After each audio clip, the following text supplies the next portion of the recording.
कितना ध्यान से देख रहा है।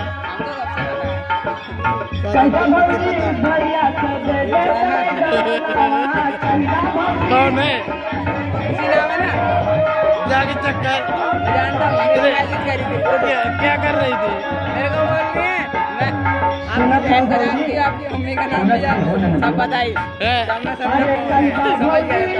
बोला कि नहीं मामी? मामी बोला था तब क्या बोली? कॉल करे थे 3-4 बार कॉल करे, मामी चैटिंग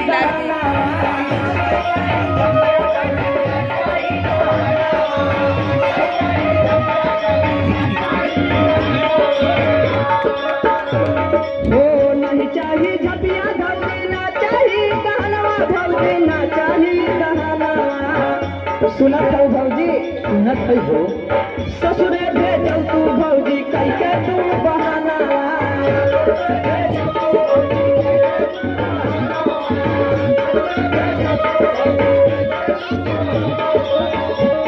हो कैके तू बहाना भौजी कैके तू बहाना यार कैके तू बहाना। ससुरे भेजौ तू भौजी कैके तू बहाना।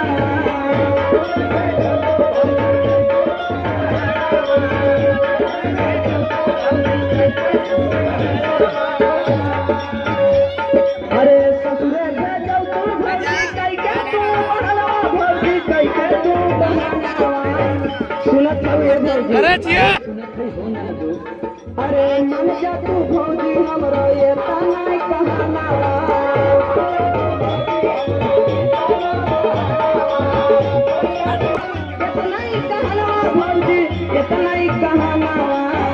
अरे जिया में अरे मन के पूरा भौजी हमरो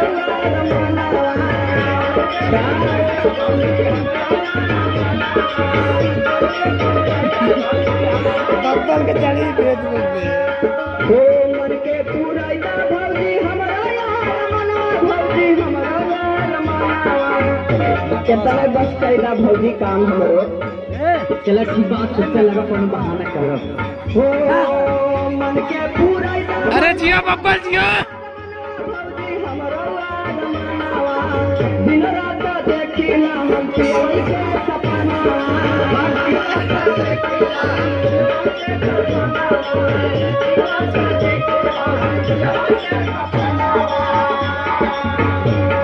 अरे दिन रात देखिला हम के सपना भौजी के सपना।